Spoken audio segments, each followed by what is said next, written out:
एक शाम प्राची टीवी पर सीरियल देख रही होती है। तभी उसकी सास वहां आती है। अरे सीरियल में तो ऐसे मग्न है जैसे आज रात का खाना पड़ोसी आकर बनाएंगे। मुझे पता ही नहीं था आपने अपने बेटे की शादी पड़ोस में भी की हुई है। हैं? मतलब? मतलब इस घर में सारा काम बहू ही करती है, आप तो सिर्फ खर्राटे मारती हैं। अच्छा जी, फिलहाल तो तुम आराम फरमा रही हो, चलो जाओ, ये मेरे टीवी देखने का समय है। आहा, इसीलिए मुझे भगाया जा रहा है। सॉरी, अब तो बिल्कुल नहीं जाऊंगी। प्राची की इस बात पर दोनों सास बहू के बीच टीवी रिमोट के पीछे बच्चों जैसे छीना झपटी शुरू हो जाती है, जिसके बीच श्लोक भी काम से घर वापस आ जाता है। आज मेरी चूहे बिल्ली की जोड़ी किस बात पर झगड़ रही है? अरे तेरे बीवी मुझे टीवी ही नहीं देखने दे रही। अरे तुम्हारी मम्मी मुझे खाना बनाने के लिए फोर्स कर रही है। अरे वाह, ऐसे बेतुके रीजन पर तो बच्चे भी झगड़ा नहीं करते। अरे मुझे कुछ मत बोल, सब इसने ही शुरू किया है। हाँ हाँ, जैसे आप तो बहुत दूध की धूली है ना। अरे बस दोनों चुप। प्राची जाओ, खाने की तैयारी करो। और माँ तुम छोड़ो, तुम्हें क्या बोलूं, शांति से अपना सीरियल देखो, मुझे दोबारा लड़ने की आवाज सुनाई नहीं देनी चाहिए। ऐसा बोलकर श्लोक वहां से चला जाता है, जिसके पीछे पीछे प्राची भी कुछ न कुछ बड़बड़ाते हुए रसोई में चली जाती है। हाँ हाँ, सासू जी को तो कुछ बोलेंगे ही नहीं, बस मुझ पर ही हुक्म चलता है, खाना बनाओ, जैसे मैं इनके घर में खाना बनाने के लिए आई हूँ। इसी तरह शाम बीतती है और रात को श्लोक और प्राची की सास खाना खाकर सोने चले जाते हैं, लेकिन प्राची गुस्से में कुछ खाए बिना काम में ही लगी रहती है। इस घर में किसी को घंटा फिक्र नहीं पड़ता, मैं खाऊं या भूखी रहूं। प्राची कुछ देर के लिए रसोई से बाहर जाती है और जैसे ही वापस आती है तो वहां दूध का भरा ग्लास देखकर हैरान रह जाती है। फिक्र पूरी है, बस दिखाना नहीं है। प्राची दूध पीकर सोने चली जाती है और अगली सुबह एक बार फिर सास बहू का कार्टून नेटवर्क स्टार्ट हो जाता है। ये तुमने ही किया है। अरे अजीब जबरदस्ती है, मैं बोल रही हूँ मैंने कुछ नहीं किया। दोनों ने मिलकर पूरे घर को पागल खाना बनाया हुआ है।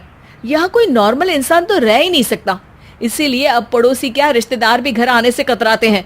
और सुन बेटे, तू भी चंगा, तेरी माँ भी चंगी, तेरी बीवी भी चंगी, रिश्तेदार। हाँ जी, आपको नहीं पता क्या, गंगाधर ही शक्तिमान है, रिश्तेदार ही। हाँ हाँ, बस समझ गया। कभी जानवरों जैसे लड़ेंगी तो कभी जुगलबंदी करेंगी। भाई मैं आप दोनों के बीच में नहीं फंसना चाहता। सास बहू की इस मनमौजी जोड़ी से परेशान होकर श्लोक अपना सिर खुजलाता वहां से चला जाता है। चलो अब मैं भी कीर्तन में जा रही हूँ। इस पर जैसे ही सास कमरे में अपना पर्स लेने जाती है तो वहां नाश्ते की प्लेट रखी देख मुस्कुराने लगती है और नाश्ता करके घर से बाहर निकलते हुए कुछ पैसे टेबल पर रख जाती है, जिसके कुछ देर बाद सिलेंडर वाला घर आता है। ओ मोरी मैया, मैं सिलेंडर के बारे में तो बिल्कुल भूल ही गई थी। घर खर्च के सारे पैसे भी मम्मी के पास है और श्लोक से बोला तो उल्टा 4 बात सुनाएंगे। प्राची ये सोच ही रही होती है कि अचानक उसका चेहरा चमक उठता है और वो घर में आकर इधर उधर देखने लगती है। तभी उसकी नज़र टेबल पर रखे पैसों पर पड़ती है, जिन्हें वो सिलेंडर वाले को दे देती है। ये सब श्लोक देख लेता है। अच्छा बेटे, इतना बड़ा घोटाला, सबके सामने मैं तेरी दुश्मन और पीठ पीछे तेरी मेरी यारी। इस पर श्लोक एक प्लान बनाता है और शाम को सब एक साथ बैठे होने पर बोलने लगता है। माँ, तुम दोनों की बहुत लड़ाई होती है, इसलिए मैं सोच रहा हूँ कि प्राची को उसके घर छोड़ाऊं, इससे वो भी खुश रहेगी और तुम भी। अचानक श्लोक की ये बात सुनकर सास बहू शौक से उसकी तरफ देखती हैं।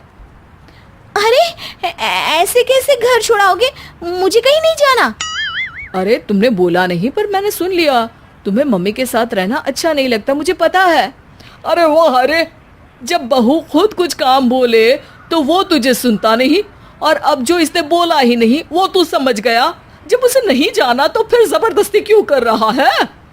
अच्छा, फिर आपको मौसी के घर छोड़ाता हूँ, बस अब आप दोनों एक घर में एक छत के नीचे नहीं रह सकती। मैं इस टॉम एंड जेरी की जोड़ी को और नहीं झेल सकता। है? ऐसे कैसे नहीं रह सकते? तुम्हें इतनी दिक्कत है तो तुम्हारा बोरिया बिस्तर पैक कर देती हूँ, लेकिन मम्मी जी कहीं नहीं जाएंगी। बिल्कुल यही सुनना था मुझे। अगर दोनों में इतना ही प्यार है फिर हर वक्त ये लड़ाई का नाटक क्यों करती हो?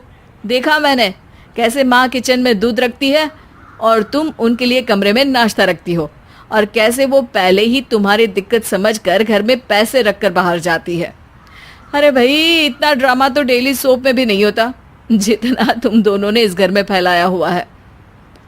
तू हमें टॉम एंड जेरी बोलता है ना, तो याद कर वो दोनों भी एक दूसरे को बाहर वालों की बुरी नजर से बचाने के लिए हमेशा सबके सामने लड़ते थे, लेकिन अकेले में दिक्कत के समय मदद भी तो करते थे। बस हमारा रिश्ता भी कुछ ऐसा ही है। और वैसे भी अगर सास बहू में तू मैं नहीं होती तो दुनिया वालों को कहानियां कैसे मिलेंगी?